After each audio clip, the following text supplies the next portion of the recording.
Hello friends, welcome to TET TAT online. તમારું સ્વાગત છે મારી યુટ્યુબ ચેનલની અંદર ટેટ ટાટ ઓનલાઈનમાં. ઘણા દિવસો પછી આપણે બધાનું મળવાનું થયું નવા વિષય સાથે, એટલે કે ઇતિહાસ.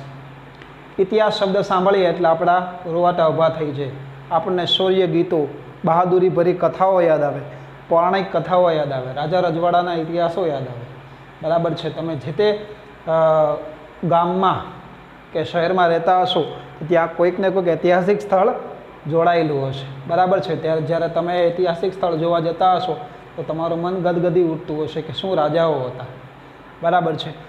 જ્યારે ઇતિહાસની વાત કરવામાં આવે એટલે તમને મહાત્મા ગાંધી યાદ આવે, તમને રાજા રજવાડાઓ યાદ આવે, ગુજરાતના ભાવનગરના રાજવી મહારાજા કૃષ્ણકુમાર સિંહજી યાદ આવે. બરાબર છે. કોઈ પણ રાજાઓ એણે કરેલા કાર્યો એ હંમેશના માટે જે તે સમયે અમર બની જતા હોય છે. વાત આપણે કરવાની છે આજે સ્પર્ધાત્મક પરીક્ષાની બાબતના મહત્ત્વનો એવો વિષય, એટલે કે ઇતિહાસ. વિદ્યાર્થી મિત્રો, કોઈ પણ વિષય તમારે શીખવો હોય તો એની તમને પ્રાથમિક સમજૂતી હોવી જરૂરી છે. જો તમારી પાસે પ્રાથમિક સમજૂતી હોય તો તમે ખૂબ ઇઝી રીતે એ વિષયને સમજી શકો છો અને એને આરામથી યાદ રાખી શકો છો. જેવી રીતે કોઈ વિદ્યાર્થીને વિજ્ઞાન શીખવું છે તો વિજ્ઞાનની જો પ્રાથમિક સમજ, તેના પારિભાષિક શબ્દોને જો યોગ્ય રીતે સમજી લે તો તમને એમને ખૂબ ઇઝી રીતે વિજ્ઞાન આવડી જાય છે. એવી જ રીતે કોઈ વિદ્યાર્થીને ગુજરાતી શીખવું છે, ઇંગ્લિશ શીખવું છે તો એના જો ABCDથી લઈ એને કકાવારીથી લઈને શીખે તો એને વ્યાકરણના તમામ મુદ્દાઓ સમજી શકે છે. બરાબર છે. એટલે મારું કહેવાનું એ થાય છે કે તમે કોઈ પણ વિષય શીખો તો એને તમે પાયાથી ઉપાડો. જ્યારે તમે એને પાયાથી ઉપાડશો તો તમને એ વિષય ખૂબ ઇઝી રીતે આવડી જશે, કારણ કે તમને એના મૂળ સિદ્ધાંતો ખબર પડી ગયા છે. જેવી રીતે આપણા મનમાં એક ગ્રંથિ બેસાડી દીધી હોય કે ઇતિહાસ એટલે રાજા રજવાડાઓ જ. ના, એવું નથી. બરાબર છે. રાજા રજવાડાએ કરેલા યુદ્ધો જ ઇતિહાસ નથી. બરાબર છે. જે તે સમય દરમિયાન જે કાંઈ સંસ્કૃતિ આપણા દેશમાં ઊભી થઈ છે, કે જે સંસ્કૃતિ અને જે ઇતિહાસે દેશને કંઈક આપ્યું છે. બરાબર છે. ચાહે પછી એ યુદ્ધ હોય, ચાહે તે બહાદુરી ભર્યા પ્રસંગો હોય, ચાહે શૌર્ય ભર્યા પ્રસંગો હોય, તે બધો જ ઇતિહાસ છે. બરાબર છે. જેણે દેશને કંઈ અર્પણ કરેલું છે. બરાબર છે. જેવી રીતે તમે તાજમહેલનો જુઓ તો તમને મજા જ આવે. બરાબર છે. પણ એ એક હિસ્ટોરિકલ ઘટના બની ગયેલી છે. બરાબર. જે તે સમય દરમિયાન જેવી રીતે હું તમને વાત કરું, કોઈ રાજા રજવાડા દરમિયાન યુદ્ધો થયેલા હોય, જેવી રીતે મહાત્મા ગાંધી દ્વારા અંગ્રેજો સામે આંદોલન થયા હોય, તો બધો જ આપણો એક મહત્ત્વનો ઇતિહાસ છે. બરાબર છે. આપણે વધુ વાત ના કરીએ પણ મેં તમને પ્રાથમિક સમજૂતી આપવાનો હું પ્રયાસ કરું છું કે ઇતિહાસ શું છે, આપણે ઇતિહાસને કેવી રીતે જોઈએ છીએ. બરાબર છે. ઇતિહાસ ખાલી વાંચવા ખાતર વાંચવાનો થતો નથી. તમે ઇતિહાસને જો વાંચવા ખાતર વાંચશો તો તમને ક્યારેય ઇતિહાસ આવડવાનો છે. જો ઇતિહાસને તમે યોગ્ય રીતે સમજશો, એને માણશો તો તમને ઇતિહાસ ખૂબ ઇઝી રીતે આવડશે.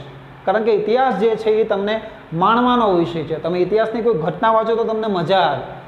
ગણિતના દાખલા ગણતા હોય તમને બની શકે કંટાળો આવે, વિજ્ઞાન વાંચતા હોય તો તમને બની શકે કંટાળો આવે. પણ ઇતિહાસ એક વસ્તુ એવી છે કે જે તમે વાંચો તો તમને મજા આવે. નાના બાળકને પણ તમે એક નાની એવી વાર્તા કહો તો એને પણ મજા આવે, કારણ કે ઇતિહાસ આપણા રગરગમાં જોડાયેલો છે. એ જ ઇતિહાસની થોડીક આપણે પ્રાથમિક માહિતી લઈએ તો કે ભાઈ ઇતિહાસ શું છે. બરાબર છે. આમ જોવા જઈએ તો ભારતની અંદર ઇતિહાસની હજારો લાખો ઘટનાઓ બની ગઈ છે. એમાં કેટલીક ઘટનાઓ પૌરાણિક છે, કેટલીક ઘટનાઓ પ્રમાણિક છે. બરાબર. એ તમને ખબર હશે. બરાબર છે. એટલે જ આપણે કહીએ છીએ કે ભાઈ ઇતિહાસના બે પ્રકાર છે. એક છે પૌરાણિક અને બીજો છે પ્રમાણિક. બરાબર છે. પ્રમાણિક ઇતિહાસ એવો ઇતિહાસ કે જે પુરાવા આધારિત અને જેના આધારો મળી આવેલા છે ક્યાંક ક્યાંકથી, એટલે એને આપણે પ્રમાણિક ઇતિહાસ કહીએ છીએ. પૌરાણિક ઇતિહાસ કે જેની અંદર બની શકે છે કે પ્રમાણો ઓછા હોય. બરાબર. ક્યાંક ને ક્યાંક એની સાથે ધર્મ જોડાયેલો હોય, ક્યાંક ને ક્યાંક એની સાથે શ્રદ્ધા જોડાયેલી હોય. બરાબર છે. એટલે આપણે એને કહીએ છીએ પૌરાણિક ઇતિહાસ. હવે આપણે પહેલેથી ઉપાડીએ ઇતિહાસ. ઇતિહાસ જે છે એ મૂળ સંસ્કૃત ભાષાનો શબ્દ છે. યાદ રાખજો, પ્રથમ પ્રશ્ન એથી તમારો નીકળે છે. જોજો, ઇતિહાસ મૂળ સંસ્કૃત ભાષાનો શબ્દ છે. ઇતિ વત્તા હાસ, આવી કંઈક સંધિ છૂટી પડે. ગુજરાતીના ગ્રામરના શિક્ષકને તમે પૂછો તો સંધિ આવી છૂટી પડે, ઇતિ પ્લસ હાસ. તો ઇતિહાસ શબ્દનો મતલબ થાય છે તે પ્રમાણે હતું અથવા આ પ્રમાણે હતું. બંનેમાંથી તમે એક લખી શકો છો ખૂબ ઇઝીલી રીતે, નોટ ડાઉન કરતા જાજો બુકની અંદર. બરાબર છે. તે પ્રમાણે હતું અથવા આ પ્રમાણે હતું. આ એનો મિનિંગ થશે. આ પ્રશ્ન જે તે પરીક્ષામાં ભૂતકાળમાં પૂછાઈ ગયેલો છે કે ઇતિહાસનો અર્થ શું થાય.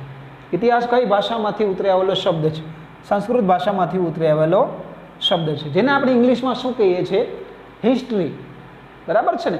તો હિસ્ટ્રી વિશે થોડુંક આપણે જોઈ લઈએ. હિસ્ટ્રી શબ્દ વિશે એક મત મુજબ હિસ્ટ્રી શબ્દ છે એ ગ્રીક શબ્દ છે, હિસ્ટોરિયા ઉપરથી ઉતરી આવેલો છે. ગ્રીક ભાષાનો એક શબ્દ છે હિસ્ટોરિયા, એ હિસ્ટોરિયા ઉપરથી હિસ્ટ્રી શબ્દ ઉતરી આવેલો હોવાનું મનાય છે. હવે એ જ ગ્રીક દેશની થોડીક આપણે વધુ વાતો કરીએ. એ જ ગ્રીક દેશના એક ઇતિહાસકાર હતા જેનું નામ હતું હેરોડોટસ, જેમણે એક પુસ્તક લખ્યું જે તે સમયે હિસ્ટોરિકા પુસ્તક એમણે લખ્યું. હિસ્ટોરિકા પુસ્તકની અંદર એને જે તે સમયના રાજા રજવાડાઓના યુદ્ધો, ત્યાંની આર્થિક કન્ડિશન, આવા થોડા ઘણા વર્ણનો એણે કર્યા જે તે દેશના. એટલે એમણે વિશ્વને પ્રથમ એવું પુસ્તક પૂરું પાડ્યું કે જે આધારભૂત કહી શકાય, એ છે હિસ્ટોરિકા. એટલે આપણે એને શું કહીએ છીએ, હેરોડોટ્સને વિશ્વ ઇતિહાસના શું કહીએ છીએ, પિતા કહેવામાં આવે છે. એથી તમારા પ્રશ્નો નીકળે ને, જુઓ ખૂબ ઇઝી રીતે. પ્રથમ પ્રશ્ન સંસ્કૃત, સેકન્ડ આ બંને અર્થ, અને થર્ડ હેરોડોટ્સ, અને લખેલું પુસ્તક હિસ્ટોરિકા. 4 ક્વેશ્ચનો તમારા અહીંયાથી ટોટલ નીકળ્યા. આમાંથી એક પ્રશ્ન પૂછાય. આપણે સ્પર્ધાત્મક પરીક્ષાની તૈયારી કરી રહ્યા છીએ, લાખો કેન્ડિડેટ્સ છે, બરાબર છે, હજારો આપણા પ્રતિસ્પર્ધી છે, એટલે આપણે બધાને માત આપીને આગળ વધવાનું છે. તો ત્યારે કોઈ પ્રશ્ન આપણે છોડી શકતા નથી. આમાં આઈએમપી જેવું કશું હોતું નથી. નેક્સ્ટ, તો કે ભાઈ કોઈને ક્વેશ્ચન એવો થાય કે ભાઈ વિશ્વ ઇતિહાસના પિતા હેરોડોટ્સ, તો ભારતીય ઇતિહાસના પિતા કોણ? કોઈને ખબર હોય તો જણાવજો, બરાબર છે. યાદ કરો તો કોઈને ખબર છે? ભારતીય ઇતિહાસના પિતા છે મેગેસ્થનીઝ. ખૂબ ઇઝી રીતે તમને યાદ રહી જશે. મેગેસ્થનીઝ જે છે એ ભારતીય ઇતિહાસના શું છે, પિતા છે. એણે કયું પુસ્તક લખેલું હતું મને કોમેન્ટ બોક્સની અંદર જણાવજો. મેગેસ્થનીઝ દ્વારા કયું પુસ્તક લખવામાં આવ્યું હતું? અને કોઈ વિદ્યાર્થીને વધારે માહિતી જોતી હોય તો હું તમને જણાવી દઉં કે મેગેસ્થનીઝ જે છે એ મૌર્ય વંશ દરમિયાન, એટલે કે ચંદ્રગુપ્ત મૌર્યના સમયગાળા દરમિયાન ભારત આવેલ હતા, જે વિદેશી દૂત હતા, બરાબર છે. કોમેન્ટ બોક્સમાં એમની પુસ્તકનું નામ જરૂર જણાવજો, જેથી કરીને તમને નવા વિડીયોઝની અંદર મારે કેવી માહિતી આપવી એવી ખબર પડે. કેટલાક વિદ્યાર્થીઓ રસપ્રદ છે ઇતિહાસ બાબતે એની મને ખબર પડે, માટે કોમેન્ટ બોક્સની અંદર તમારી કોમેન્ટ્સ જણાવજો. નેક્સ્ટ વધુ વાત કરીએ તો કે ભાઈ ઇન્ડિયન હિસ્ટ્રી જે છે એને આપણે કેટલા વિભાગમાં વહેંચીએ છીએ? 3 વિભાગમાં વહેંચીએ છીએ. ફર્સ્ટ છે પ્રાચીન ભારત, સેકન્ડ છે મધ્યકાલીન ભારત, અને થર્ડ છે આધુનિક ભારત. 3 વિશે થોડું હું તમને કહી દઉં. પ્રાચીન ભારતમાં આપણે શરૂઆત કરીશું મૌર્ય વંશથી કરી શકીએ છીએ, બરાબર. મૌર્ય વંશ, ગુપ્ત વંશ, હર્ષવર્ધન રાજા, બરાબર છે, આવા રાજા રજવાડાઓ આવશે. જ્યારે મધ્યકાલીન ભારતની અંદર ગુલામ વંશ, બરાબર છે, તુઘલક વંશ, મુઘલ વંશ, લોધી વંશ, સૈયદ વંશ જેવા રજવાડાઓ આવશે. અને આધુનિક ભારતની અંદર આપણે ભણશું યુરોપિયન પ્રજાઓનું ભારતમાં આગમન, મહાત્મા ગાંધી દ્વારા કરેલા આંદોલનો, બરાબર છે, આવા અભ્યાસો આપણે કરી શકીએ છીએ. હજી એક હું તમને એક વ્યાખ્યા કહી દઉં, જેથી કરીને કોઈ વિદ્યાર્થી, ઘણી વખત શું થતું હોય છે કે પ્રાથમિક શાળાની અંદર તમને જે શિક્ષક દ્વારા શીખવાડવામાં આવ્યું હોય છે તો એ મનમાં ફિટ થઈ જતું હોય છે, બરાબર છે. તમે જોતા છો ને ઘણા બધા બુક્સની અંદર લખેલું હોય છે કે ભાઈ અતીતનો વૃત્તાંત એટલે ઇતિહાસ, બરાબર. તો મેં એ લખી દીધું અહીંયા, જેથી કરીને તમને કોઈ કન્ફ્યુઝન ના રહે. અતીતનો વૃત્તાંત એટલે શું થશે? ઇતિહાસ. અતીત એટલે લાઈક દેટ ભૂતકાળ, બરાબર છે. ભૂતકાળની અંદર જે કાંઈ ઘટનાઓ બનેલી છે બધું શું છે? ઇતિહાસ છે. જનરલી આવું વિદ્યાર્થીઓના મગજમાં ફિટ થતું હોય છે, પણ એ ઘટના પ્રમાણિત હોવી જોઈએ. જો પ્રમાણિત નથી તો આપણે એને પૌરાણિક ઇતિહાસ કહી શકીએ છીએ. એટલે ઇતિહાસના કેટલા પ્રકારો પડશે? 3: પ્રાચીન ભારત, મધ્યકાલીન ભારત અને આધુનિક ભારત. હજી આપણે વધારે વાત કરીએ તો ભારતનો ઇતિહાસ કેવો છે? તો પૌરાણિક છે અને પ્રમાણિત છે. તો આપણા માટે એમપી શું છે? તો કે ભાઈ પ્રમાણિત ઇતિહાસ છે, બરાબર છે. તો કે પ્રમાણિત ઇતિહાસ, ઘણી વખત કોન્સ્ટેબલની પરીક્ષામાં એકવાર પ્રશ્ન હતો કે ભાઈ ભારતનો પ્રમાણિત ઇતિહાસ કયા વંશથી શરૂ થાય, બરાબર છે. તો હું તમને જણાવી દઉં, ભારતનો ઇતિહાસ જે છે પ્રમાણિત મૌર્ય વંશથી શરૂ થાય છે. યાદ રાખશો તમે બહુ ઇઝીલી, બરાબર છે. મૌર્ય વંશથી ભારતનો પ્રમાણિત ઇતિહાસ શરૂ થાય છે. તો આ જે છે એ તમારી પ્રાથમિક માહિતી છે કે જે ઇતિહાસ રિલેટેડ હતી, કે ભાઈ ઇતિહાસ આ પ્રાથમિક સમજૂતી છે, જેથી કરીને તમે ઇતિહાસની અંદર હવે અભ્યાસ કરો તો તમારે કોઈ તકલીફ પડે નહીં, બરાબર છે. તો આ છે તમારી ઇતિહાસની પ્રાથમિક સમજૂતી. ઇતિહાસ વિશેનો પ્રાથમિક સમજ આપણે મેળવી કે ભાઈ ઇતિહાસ શબ્દ શું છે, એનો અર્થ શું થાય, ક્યાંથી ઉતરી આવ્યો, ઇંગ્લિશમાં એને શું કહેવાય, એના પિતા કોણ છે, ભારત ઇતિહાસના પિતા કોણ છે, હવે આપણે ભણવાનું છે કે ભાઈ આ ઇતિહાસને આપણે જાણવો હોય તો ક્યાંથી જાણી શકીએ? તો મેં તમને અગાઉ કીધું એમ કે પ્રમાણિત ઇતિહાસ જે છે એ વધારે આધારભૂત છે, બરાબર છે, કારણ કે એના પ્રૂફ અવેલેબલ છે, બરાબર છે, જેને આપણે બધા સુધી પહોંચાડી શકીએ છીએ, બરાબર છે, આવી વાત છે. તો ઇતિહાસને જાણવા માટેના કેટલાક સ્ત્રોત છે, બરાબર છે ને. જેવી રીતે વિજ્ઞાનમાં પ્રયોગ કરવો હોય તો સાધનોની જરૂર પડે, ગણિતમાં તમારે દાખલાઓ ગણવા હોય તો તમારે સૂત્રોની જરૂર પડે. એવી જ રીતે ઇતિહાસની અંદર તમારે ઇતિહાસ જાણવો હોય તો એમાં સૌથી વધારે જરૂર પડે તે છે સ્ત્રોત. સ્ત્રોત તમને ખબર છે તો તમે ઇતિહાસને ખૂબ જ ઓથેન્ટિક રીતે જાણી શકો છો, બરાબર છે, કે ભાઈ પહેલાં રાજાએ શું કરેલું હતું, તો કે ભાઈ એ રાજા આ કામ કરેલું હતું, કે ભાઈ ક્યાંથી જાણવા મળશે, તો કે ભાઈ એણે લખેલા શિલાલેખો ઉપરથી, બરાબર છે. જેવી રીતે જૂનાગઢની અંદર આવેલો સમ્રાટ અશોકનો શિલાલેખ એ જણાવે છે કે ભાઈ સમ્રાટ અશોક દેશનો રાજા હતો, એનું શાસન મગધથી લઈને ક્યાં સુધી વિસ્તરેલું હતું, જૂનાગઢ સુધી વિસ્તરેલું હશે, કારણ કે અહીંયા શિલાલેખ કોતરાયો ત્યાંથી અહીંયા સુધી. તો આપણને એની માહિતી ક્યાંક ને ક્યાંક જાણવા મળે છે. એવી રીતે ઇતિહાસ જાણવાના કેટલાક સ્ત્રોતોની આપણે ચર્ચા કરીએ તો ફર્સ્ટ છે તાડપત્રો કે તામ્રપત્રો. ખૂબ ઇઝી છે. તાડના પર્ણ ઉપર જે લખાણ કરવામાં આવે છે, જે ટકાઉ હોય છે, ખૂબ જ તાડનું વૃક્ષ તમે જાણતા હશો ખૂબ ટકાઉ હોય છે, તો એ તાડના પર્ણ પર લખાણ કરવામાં આવે રાજા રજવાડાઓ દ્વારા, અથવા તામ્રપત્રો. તામ્રપત્રો એટલે કે તમને ખબર છે કોઈ બીજી ક્વેશ્ચન છે કે તાંબાના પતરા પર થતું લખાણ એટલે કે તામ્રપત્રો. જે તે સમય દરમિયાન રાજા રજવાડાઓ આ સ્ત્રોતો ઉપર લખાણ કરતા હશે, એટલે કે તાડપત્ર તાડના પર્ણ પર લખવામાં આવે છે, તામ્રપત્રો તાંબાના પતરા પર થતું લખાણ. એટલે આપણે ઇતિહાસનો પ્રથમ સ્ત્રોત છે, ખૂબ ઇઝી છે કે ભાઈ તાંબાના પતરા પર થતું લખાણ.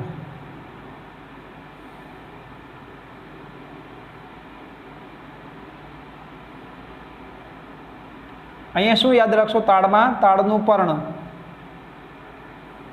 ઓકે, આ પ્રથમ સ્ત્રોત છે કે જેમાં રાજા રજવાડા પોતાની સંદેશાઓ મોકલતા હશે, કોઈને જાગીરદારીની જમીનો આપતા હશે, બરાબર છે, યુદ્ધનું એલાન કરતા હશે.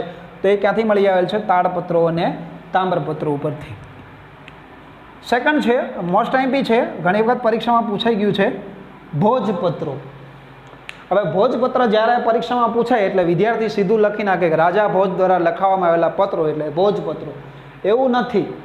ભોજપત્રનો શું મતલબ થાય સમજો. નાનો વર્ડ યાદ રાખજો.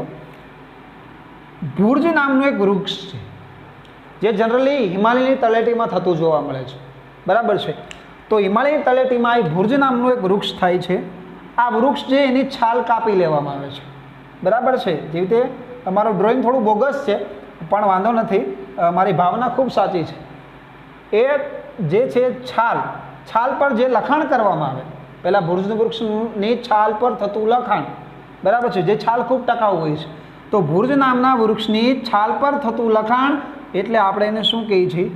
ભોજપત્ર. યાદ રાખશું, ખૂબ ઇઝી ક્વેશ્ચન છે. ભોજપત્ર એટલે કે ભુર્જ નામના વૃક્ષની છાલ કાપી છાલ પર થતું લખાણ એટલે કે ભોજપત્ર. તો બે સ્ત્રોત થયા જે આઈએમપી છે. આ કુદરતી સ્ત્રોત છે, જો કુદરત તરફથી મળી આવે છે. તામ્રપત્રોને છોડ્યા પછી તામ્રપત્ર તાંબાનો પત્રો આપણે ખુદ બનાવશું માનવી, પણ તાડપત્ર પણ કુદરતી છે અને ભોજપત્ર પણ કુદરતી છે, બરાબર. બે સ્ત્રોત ઇતિહાસ જાણવાના જે છે કેવા છે? કુદરતી છે. નેક્સ્ટ આપણે જોઈએ આઈએમપી અભિલેખો કે શિલાલેખો. શિલાલેખ આવે એટલે તમને ગુજરાતમાં સૌ પ્રથમ યાદ આવે સમ્રાટ અશોકનો શિલાલેખ. ક્યાં આવેલો છે? જૂનાગઢમાં. કયા ઐતિહાસિક સ્થળની બાજુમાં આવેલો છે? દામોદર કુંડની બાજુમાં આવેલો છે, બરાબર છે, જે સમ્રાટ અશોક રાજાઓનું વર્ણન એમાં થયેલું છે. તો ભાઈ અભિલેખો અને શિલાલેખો એટલે શું? જનરલી તમે પથ્થર વિશે સાંભળેલું છે ને. એક પથ્થરની શિલા હોય, બરાબર છે, એ પથ્થરની શિલાને કોતરવામાં આવે અથવા એને શું કરવામાં આવે? કંડારવામાં આવે અને એના ઉપર જે તે લખાણ કરવામાં આવે ઐતિહાસિક, એને આપણે શું કહીએ છીએ? અભિલેખો કે શિલાલેખો. બંનેના ઉદાહરણ મેં તમને કીધા. શિલાલેખનું ઉદાહરણ છે સમ્રાટ અશોકનો શિલાલેખ જૂનાગઢ. યાદ રહી ગયું ને તમને? ફરી વખત સમજાવું.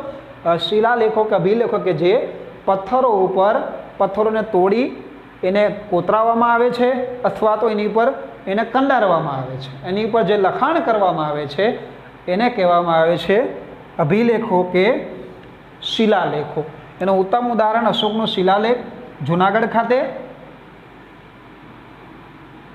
અને એક મોસ્ટ એમપી અભિલેખ માટે રાષ્ટ્રીય અભિલેખાગાર ક્યાં આવેલો છે? દિલ્હી ખાતે આવેલો છે, બરાબર છે, યાદ રહેશે. રાષ્ટ્રીય અભિલેખાગાર ક્યાં આવેલો છે? દિલ્હી ખાતે, જેને આપણે ઘણી વખત પરીક્ષામાં પૂછાય છે ને કે નેશનલ આર્કાઇવ્સ ક્યાં આવેલું છે, બરાબર છે. તો એ નેશનલ આર્કાઇવ્સ એ જ શું છે? રાષ્ટ્રીય અભિલેખાગાર. એ ગુજરાતી શબ્દ છે રાષ્ટ્રીય અભિલેખાગાર, ઇંગ્લિશમાં એને આપણે નેશનલ આર્કાઇવ્સના નામે ઓળખીએ છીએ. તો કન્ફ્યુઝન થવાની જરૂર છે નહીં. આ સ્ત્રોતો ઉપરથી આપણને ઇતિહાસ જાણી શકીએ છીએ કે આ ક્યાંક ને ક્યાંક આપણને આ એ સ્ત્રોત પૂરા પાડે છે. અગેન ઇતિહાસ જાણવાની સૌથી મોટી વસ્તુ કહી શકાય સિક્કાઓ, જે પુષ્કળ પ્રમાણમાં મળી આવેલા છે. જેવી રીતે હું તમને વાત કરું, સામાન્ય ઉદાહરણ આપું કે માનો કે તમારા પોકેટમાં અથવા તમારી પાસે અત્યારે 5 રૂપિયાનો સિક્કો છે, તો 5 રૂપિયામાં સિક્કા ઉપરથી કેટલી બધી માહિતી મળે. જુઓ, સિક્કાની ડાબી ને જમણી બંને સાઈડ કંઈક ચિહ્ન હશે, સિંહની આકૃતિ હશે. જૂના સમયમાં તમે 1 રૂપિયાના સિક્કામાં બાજરાના ડૂંડા હતા, તો ખેતીની નિશાની હતી, બરાબર, હરિયાળી ક્રાંતિની નિશાની હતી. એવી જ રીતે સિક્કાની અંદર યર લખેલું હોય છે, બરાબર. તો એ યર માની લો કે 2010 લખેલું છે, તો તમને ખબર પડશે કે 2010માં વડાપ્રધાન કોણ હતા, રાષ્ટ્રપતિ કોણ હતા, આરબીઆઈના ગવર્નર કોણ હતા. તો એક સિક્કા ઉપરથી કેટલી માહિતી આપણને મળે છે, બરાબર છે. એવી જ રીતે સિક્કાઓ ઉપરથી જે તે રાજા રજવાડાની આપણને માહિતી મળે છે. જેવી રીતે હું તમને વાત કરું કે ભાઈ ગુપ્ત સમય દરમિયાન કેવા સિક્કા હતા. જુઓ, 3 સિક્કાના મેં નામ લખેલા છે. એક છે ગરુડધારી સિક્કો, સેકન્ડ છે ધનુર્ધારી સિક્કો, અને થર્ડ છે મયુરકૃત સિક્કો. તો ગરુડધારી સિક્કામાં શું હતું કે ગરુડનું નિશાન હતું. સમજાણું ને તમને? સિક્કા પરથી માહિતી મળે જે તે વંશની. સેકન્ડ ધનુર્ધારી, રાજા બાણ ચલાવતો હોય, બરાબર, તો ધનુર્ધારી સિક્કો. થર્ડ છે મયુરકૃત સિક્કો, કે જેમાં મોરનું નિશાન હોય. મયુર એટલે મોરનું નિશાન હોય, એટલે આપણે એને કીધું મયુરકૃત સિક્કો. તો જે તે રાજા રજવાડા દરમિયાન આવા સિક્કાઓ બહાર પાડવામાં આવ્યા. એ સિક્કાઓ પરથી આપણે કહી શકીએ કે આ રાજા આવું કાર્ય કરતો હશે. જેવી રીતે કોઈ રાજા રજવાડાઓએ દેવી દેવતાઓના ચિહ્નો લગાડ્યા, કેટલાક રાજાઓએ ધાર્મિક ચિહ્નો લગાડ્યા, તો એની પરથી કહી શકીએ છીએ આપણે કે આ રાજા આ ધર્મમાં માનતો હશે, આ રાજા આ સંસ્કૃતિમાં માનતો હશે, આ રાજા આ દેવી દેવતાઓમાં માનતો હશે, બરાબર છે. એવી જ રીતે આપણા માટે એમપી પ્રશ્ન એ છે કે ભાઈ સિક્કાઓ પરથી ઇતિહાસ જાણી શકાય છે, અને એ સિક્કાઓમાં સૌથી જૂના સિક્કા જે મળી આવેલા છે એ છે પંચકર્મ સિક્કાઓ, બરાબર છે. પંચકર્મ સિક્કાઓ સૌથી જૂના સિક્કા છે. જો કોઈ વિદ્યાર્થીને ખબર હોય કે ભાઈ પંચકર્મ સિક્કાઓ કયા રાજા રજવાડા દરમિયાન હતા, કયા વંશ દરમિયાન હતા, તો તમે કોમેન્ટ બોક્સની અંદર જણાવજો કે ભાઈ આ રાજાના અથવા આ વંશ દરમિયાન પંચકર્મ સિક્કાઓ જોવા મળતા હતા. કોમેન્ટ બોક્સમાં જરૂરથી કોમેન્ટ જણાવજો, જેથી કરીને મને તમને માહિતી આપવાની ખબર પડે. જેવી રીતે એક અહીંયા સિક્કાનું નામ લખેલું છે મેં, જલાલી સિક્કો. જલાલી સિક્કો એટલે કોણ આવશે? રાજા અકબર, મોહમ્મદ જલાલુદ્દીન અકબર, એની ઉપર જલાલુદ્દીન, લાઈક દેટ, મતલબ કે જલાલી સિક્કો એના સમય દરમિયાન બનાવવામાં આવેલો હતો. તો આ ઇતિહાસ જાણવાના 4 મહત્ત્વના સ્ત્રોત છે, બરાબર છે, કે જેની પરથી આપણે ઇતિહાસ ખૂબ ડિસ્ક્રિપ્ટિવ જાણી શકીએ છીએ કે ભાઈ ઇતિહાસના જાણવાના મહત્ત્વના સ્ત્રોત છે. 4 સ્ત્રોતોને આપણે જોયા કે ઇતિહાસ આ 4 સ્ત્રોત ઉપરથી જાણી શકાય છે. હવે આપણે ભણવાનું છે કે ભાઈ હજી મહત્ત્વના કેટલાક સ્ત્રોત રહી ગયા છે, જે અભિલેખો, શિલાલેખો, તામ્રપત્રો, ભોજપત્રો, તાડપત્રો, સિક્કાઓ કરતાં પણ વધારે મહત્ત્વ ધરાવે છે. એટલે કે એનો પ્રમાણભૂતતા એની સૌથી વધારે છે. જેવી રીતે વધારે પડતો ઇતિહાસ તમે જાણતા હશો કે પુસ્તકો ઉપરથી જાણી શકાય છે. તમે ઇતિહાસ ક્યાંથી વાંચો છો? બરાબર છે, પુસ્તકો ઉપરથી ઇતિહાસ જાણો છો ને. કોઈ મૂવીઝ, કોઈ ફિલ્મ, સિરિયલો ઉપરથી ઇતિહાસ જાણી શકાતો નથી. તો કાલ્પનિક ઘટનાઓ છે ને, એ તો ગમે તેવું દર્શાવી દે છે, તો આપણે એનો ઇતિહાસ જાણી શકતા નથી. એના પરથી આપણે પ્યોર ઇતિહાસ જાણવા મળતો નથી. તો ઇતિહાસ જાણવાનો એક મહત્ત્વનો સ્ત્રોત છે એ છે સાહિત્ય. હવે સાહિત્યની જ્યારે વાત કરું તો સાહિત્ય 2 પ્રકારના છે. પ્રથમ સાહિત્ય જે છે એ છે ધાર્મિક સાહિત્ય, સેકન્ડ છે ધર્મેતર સાહિત્ય. બંને વચ્ચે ફરક ખૂબ ઇઝી છે. ધાર્મિક સાહિત્ય જે કે ધર્મથી સંલગ્ન છે, ધર્મેતર સાહિત્ય જે કે ધર્મ વગરનું છે, કે ધર્મ વગરનું એટલે કે ધર્મ પછીનું છે. એવું કહી શકાય કે ધર્મ ઉપરથી જ ઉપાડવામાં આવ્યું છે, કે પાછળથી જ લખાણું હશે. તો જે ધાર્મિક સાહિત્ય છે જેની અંદર આપણે સમાવેશ કરશું, જેમ કે રામાયણ છે, મહાભારત છે, વેદ છે, વેદાંગ છે, ઉપનિષદો છે, તો આ સાહિત્ય જે છે એ કેવું છે? ધાર્મિક છે. બરાબર છે. જેની ઉપરથી આપણને ધર્મનો ઇતિહાસ, પૌરાણિક ઇતિહાસ આપણને ક્યાંક ક્યાંકથી જાણવા મળે છે. એટલે આપણે એને નામ શું આપીએ છીએ? ધાર્મિક સાહિત્ય. આમ તો આ બધું સાહિત્ય જ છે, આમાં કોઈ વિભાગ ના હોય, ધાર્મિક કે ધર્મેતર, બધું સાહિત્ય છે, એના પરથી ઇતિહાસ જાણી શકીએ છીએ. આ તો મેં તમને એક અલગ પાડી બતાવ્યું કે જેનાથી તમને ખબર પડે કે આને ધાર્મિક સાહિત્ય કહેવાય અને આના ધર્મ વગરનું એટલે કે ધર્મેતર સાહિત્ય કહેવાય. તો આ પ્રશ્નો પૂછાય છે અને આ પ્રશ્નો પૂછાય છે. તો કે ભાઈ ધાર્મિક કેવું હોય? તો કે રામાયણ, મહાભારત, વેદ, વેદાંગ અને ઉપનિષદ. ધર્મેતર સાહિત્યની અંદર શું આવશે? કે ભાઈ કોઈ લેખક દ્વારા લખાયેલું હોય, કોઈ કવિ દ્વારા લખાયેલું હોય, બરાબર છે, તો એને આપણે કેવું કહીએ છીએ? ધર્મેતર સાહિત્ય. આમ જો કે આ પણ કવિઓએ જ લખેલા હોય છે, પણ પૌરાણિક સમયમાં બની ગયેલી ઘટનાઓ છે. જ્યારે આ છે રાજા રજવાડાઓ નજીકના ભવિષ્યની અંદર, નજીકના ભૂતકાળની અંદર બની ગયેલી ઘટનાઓ છે. જેવી રીતે કૌટિલ્યનું અર્થશાસ્ત્ર પુસ્તક લખાણું કૌટિલ્ય દ્વારા, બરાબર છે, ધર્મેતર સાહિત્ય છે. વિશાખા દત્તનું મુદ્રા રાક્ષસ છે, બરાબર છે, ધર્મેતર સાહિત્ય છે. અબુલ ફઝલ લખેલી પુસ્તક આઈને અકબરી, ધર્મેતર સાહિત્ય છે.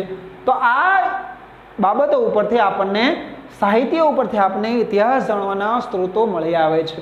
આવા તો અઢળક પુસ્તકો છે જેનું તમે લિસ્ટ બનાવો તો અસંખ્ય લિસ્ટો બને, જેની કોઈ ગણના ના હોય. પણ આપણા માટે એમપી પુસ્તકો એ જ જે છે, જે પરીક્ષા માટે એમપી હોય, જે કંઈક પુસ્તકો વજન ધરાવતા હોય, વજનવાળા પ્રશ્નો હોય, તો એને તમે એક સેપરેટ લિસ્ટ બનાવી શકો છો, જેથી કરીને તમારા વારંવાર પુસ્તકોને વાંચવા નહીં. એક જગ્યાએ એક લિસ્ટ બનાવીને મૂકી દીધું હોય. લિસ્ટની અંદર શું કરવાનું છે? યાદ રાખજો, રાજાનું નામ લખવાનું છે, કયા રાજા દરમિયાન અથવા કયા વંશ દરમિયાન, એટલે એવી રીતે. પછી પુસ્તક કર્તાનું નામ લખવાનું છે અને પુસ્તકનું નામ લખવાનું છે. 3 કોષ્ટક પાડી દો અને માનો કે તમે કોન્સ્ટેબલની તૈયારી કરો છો, તમારા 50 પુસ્તકો ઇનફ થઈ જાય. બિન સચિવાલયની તૈયારી કરતા તમે થોડાક 70-80 લખી નાખો, તો એવી રીતે તમે 100 પુસ્તકોનું એક લિસ્ટ બનાવી નાખો. ઇતિહાસના 100 પુસ્તકો આઈએમપી, એના કર્તાનું નામ, કયા વંશ દરમિયાન, કયા રાજા દરમિયાન. ખૂબ ઇઝી રીતે તમને સાહિત્યના બધા પ્રશ્નો યાદ રહી જાય. હવે આપણે જે ભણવાનું છે આઈએમપી છે વિદેશી યાત્રાળુઓની નોંધ. યાદ રાખો, ઇતિહાસનું સૌથી પ્રમાણભૂત સ્ત્રોત જે છે એ છે વિદેશી યાત્રાળુઓની નોંધ. બિકોઝ વિદેશથી કોઈ વ્યક્તિ આપણા દેશમાં આવે અને આપણા દેશના વખાણ કરે એના પુસ્તકની અંદર, તો એ આપણા દેશ માટે ખૂબ જ મહત્ત્વની બાબત કહી શકાય ને. એટલે જ એને કહેવામાં આવ્યું છે વિદેશી યાત્રાળુઓની નોંધ, એટલે પ્રમાણભૂત ઇતિહાસનું એક દ્રષ્ટાંત છે, બરાબર છે. તો કેટલાક વિદેશી યાત્રાળુઓ ભારતની ધરતી ઉપર આવ્યા, બરાબર છે. કેટલાકના નામ હું તમને જણાવું છું. જેવી રીતે મૌર્ય વંશના શાસનકાળ દરમિયાન યાત્રાળુનું નામ છે મેગેસ્થનીઝ. એણે લખેલું પુસ્તક છે ઇન્ડિકા, હમણાં જ વાત કરી મેં તમને પ્રાથમિક સમજમાં. તો એના ઉપરથી આપણે ઇતિહાસ જણાશે. તો આ પુસ્તકનું નામ તમે યાદ રાખજો, વિદેશી યાત્રાળુનું નામ ખાસ યાદ રાખવાનું છે. આમાંથી પ્રશ્નો વારંવાર પૂછાયેલા છે, એટલે ખૂબ ઇઝી રીતે યાદ રાખી લેજો. મેગેસ્થનીઝ છે, યાત્રાળુનું નામ છે, પુસ્તકનું નામ છે ઇન્ડિકા, વંશ છે મૌર્ય, બરાબર છે. બીજું નેક્સ્ટ, યાત્રાળુનું નામ છે યુએન સ્વાંગ. આપણે યુએન સંઘના નામે એને ઓળખીએ છીએ. વંશ કયો હતો? પુષ્યભૂતિ વંશ હતો, બરાબર છે. આપણે રાજા હર્ષવર્ધનની વાત કરીએ છીએ ને, વર્ધન વંશ નામે ઓળખીએ છીએ. ઘણા બધાને વર્ધન વંશ કહે છે, પણ મૂળ નામ છે પુષ્યભૂતિ વંશ. યુએન સ્વાંગ આવ્યા હતા ત્યારે એના કયો ગ્રંથ લખ્યો હતો? સિયુકી ગ્રંથ લખેલો હતો, બરાબર છે. તો આ બે યાત્રાળુનું નામ છે. ફર્સ્ટ મેગેસ્થનીઝ, સેકન્ડ છે યુએન સ્વાંગ. થર્ડ છે ફાયાન. ફાયાન હવે તો કયા વંશ દરમિયાન? ગુપ્ત વંશ દરમિયાન આવેલો હતો. કયો ગ્રંથ લખેલો હતો? ફોકોકી ગ્રંથ એમણે લખેલો હતો. તો આપણા 3 યાત્રાળુઓના નામ થયા, મેગેસ્થનીઝ, યુએન સ્વાંગ અને ફાયાન. પુસ્તકના નામ છે ઇન્ડિકા, સિયુકી, ફોકોકી અને વંશ છે મૌર્ય, પુષ્યભૂતિ અને ગુપ્ત. હજી એક આપણે લઈ લઈ વધારે માહિતી માટે. ઇબ્ન બતુતા નામે વિદેશી મુસાફિર ભારતમાં આવેલો હતો, એટલે એકદમ મોરોક્કો દેશથી.